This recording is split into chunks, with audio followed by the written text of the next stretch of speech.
Olá, eu sou o Lúcio do site Papo de Gordo e essa é mais uma edição do vlog 100 quilos. Antes de mais nada, uma explicação.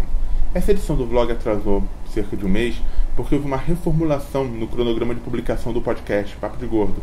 Isso acabou afetando o cronograma de publicação do vlog. Na verdade não precisaria afetar, mas como foi uma boa desculpa para poder atrasar isso durante o mês, tá beleza. E mesmo atrasando durante o mês eu acabei tendo que improvisar essa gravação, porque a anterior ficou tão ruim que não dá para publicar. Na última edição do vlog, eu pedi para as pessoas colocarem algumas dúvidas que eventualmente tivessem na seção de comentários para eu tentar esclarecer se fosse possível. Uma das dúvidas que surgiram é porque eu estava todo torto na última gravação, né? O motivo é simples. Logo depois da cirurgia, você tem um período em que você precisa ficar inclinado para frente. Tanto quando você vai andar, você tem que estar apoiado numa bengala, quanto na hora de dormir, que você tem que colocar travesseiros no pescoço e na perna para ficar deitado em forma de U. O motivo é simples. Como a cirurgia ela é feita no intestino, você fica com um corte nesse local e, consequentemente, você não pode se esticar durante um tempo para não estourar os pontos. Então, o período de recuperação da cicatriz, você tem que ficar inclinado para frente. Não é um período muito longo e também é chato, claro, chato pra caramba. Mas você se acostuma e depois que passa, tá beleza, certo? Naturalmente, você fica um pouco inseguro na hora de ficar esticado, mas isso é natural. Outra dúvida que surgiu foi sobre como afinal a cirurgia. Afinal, pelo que parece, eu expliquei mal pra caramba. Então, para não correr risco de eu ficar falando e novamente ninguém entender, eu busquei uma alternativa para poder explicar isso de uma maneira muito mais clara. Verifiquem agora. Esse é um esquema simplificado de como foi feita a cirurgia. Aqui nós temos um simpático gordinho, cuja imagem será ampliada, para que possamos ver o seu sistema digestivo ou digestório. Às vezes eu confundo o que está em voga atualmente. Como o desenho está muito tosco, vamos dizer o que é cada coisa. Temos o estômago, o intestino delgado e o intestino grosso. Normalmente, quando você come, por exemplo, um tremendo sanduíche, ele é digerido no estômago e vai seguir pelo intestino delgado, onde será feita uma grande parcela da absorção dos nutrientes desse alimento. Depois ele vai para o intestino grosso e garanto que você não faz muita questão de saber o que vai acontecer depois disso.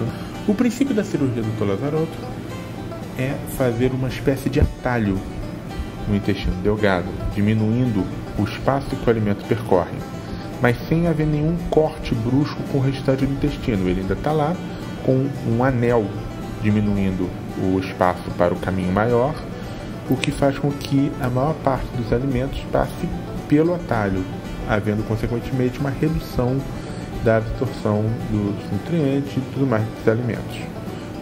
Esse é o princípio que leva ao emagrecimento. Bom, acho que agora ficou um pouquinho mais claro. Se também não ficou, não dá para fazer nada melhor que isso. Só se eu abrisse de novo e cortasse tudo novamente, não vou fazer. Essa edição do vlog é mais uma edição chata.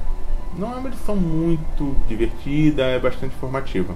A partir da próxima eu vou fazer o possível para deixá-la um pouquinho mais interessante, talvez fazer mais uma palhaçadinha, igual fiz lá no episódio piloto. Mas como eu preciso deixar alguns pontos ainda claros, preciso fazer mais uma edição chata. Então, deixa eu aproveitar esse momento e falar uma coisa que é muito importante.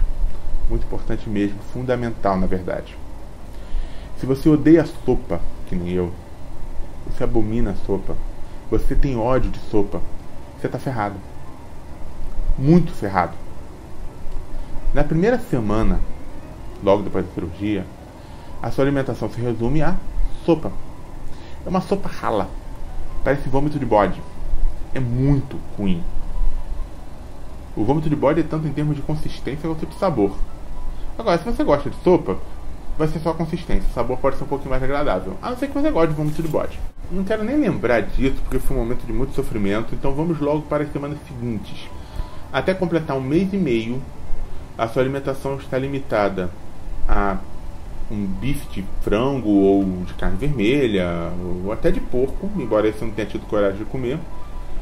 Mas, apesar de parecer bom, na verdade, ele não pode ter óleo, não pode ter tempero, no máximo um alho. As orientações todas vêm detalhadas no manual do paciente. Mas é uma comidinha sem graça. Você também pode comer ovo cozido, pode comer frutas específicas como mamão ou banana, dependendo se você vai precisar liberar ou prender o intestino. Por sinal, também eu odeio mamão, então eu pode ver Então pode ver que eu sofri, porque o café da manhã é chá com mamão ou chá com banana, caso você esteja liberando direto, sem parar, sem dificuldade, e aí você tem que dar uma prendida no intestino. E a alimentação você também tem que comer ela muito pequenininha, você tem que cortar em pedacinhos miúdos, e isso não só nesse período de adaptação, como pelo resto da vida. Você tem que beber uma garrafinha inteira de água antes de começar a almoçar. Aí você tem que comer salada. Essa foi a parte que eu mais sofria. Depois você tem que beber meia garrafa de água a cada 1/4 do almoço. Ou seja, você come um pouquinho, bebe meia garrafa de água. Mais um pouquinho, bebe meia garrafa de água. E assim por diante. No período de dieta restritiva, que é até os 45 dias após a cirurgia, é só água que você pode beber. Fora da refeição, você pode beber suco diet, ou não natural, logicamente, ou de gelatina diet. Também pode beber água de coco, é até bom para hidratar. Eu odeio água de coco, eu odeio salada, e eu odeio muita coisa. Eu sou muito nojento para comer. Então eu sofri pra caramba. Se você não tem problema com essas coisas, você vai ser uma pessoa feliz. Para finalizar, uma explicação importante sobre a questão da cirurgia plástica. Eu comentei na última edição que quando você faz a cirurgia no intestino, também é feita uma cirurgia plástica. Ficou uma dúvida sobre o que exatamente era isso. Essencialmente, essa cirurgia plástica, ela retira uma camada de gordura, para poder facilitar até o acesso ao intestino. No meu caso, foram 3 kg de banha que foram retirados. Mas tinha alguns colegas de cirurgia, que estavam lá no mesmo dia que eu. Um teve 10 kg de banha retirada, assim por diante. Isso pode variar bastante de acordo com a necessidade. E não é tirado de maneira igual, é tirado só na parte de baixo da barriga. Então não é uma cirurgia plástica estética, é uma cirurgia plástica necessária, mas que você não vai ficar magrinho por causa disso, apenas tira o excesso necessário da banha, digamos assim, de uma forma simples de explicar. Tá? Logicamente eu estou explicando de maneira muito simples e superficial, certo? Outra coisa que é importante, nessa cirurgia plástica também se prende um pouco os músculos na altura da barriga, e também é colocada uma tela para poder ajudar a segurar um pouco tudo que você mexeu durante esse período da dieta restritiva, para não correr risco de você ter problemas graves caso não siga com perfeição as instruções, de ficar inclinado para frente e tudo mais. Claro, não significa que se você não seguir as instruções, isso vai segurar qualquer problema. Não, é só para os problemas extremos. Você tem que seguir as instruções direitinho. Tanto a instrução de alimentação, por mais que você sofra. Uma coisa, por exemplo, batata você não pode comer até os 45 dias de cirurgia, porque todos os legumes debaixo da terra são proibidos. Então, essencialmente era isso, pessoal. Esse foi mais um episódio explicativo e chato. Eu admito que é chato, mas como propósito principal do vlog é fazer esclarecimentos para quem pretende fazer cirurgia, essa partezinha mais técnica é necessária.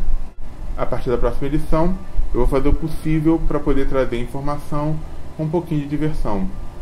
Ou, na pior das hipóteses, pagar algum mico para a alegria de vocês. Então é isso, gente.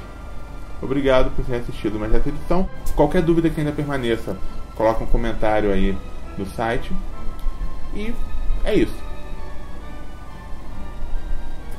Foi chato pra caramba, né? Papo de Gordo. Com a gente é menos comida e mais conversa.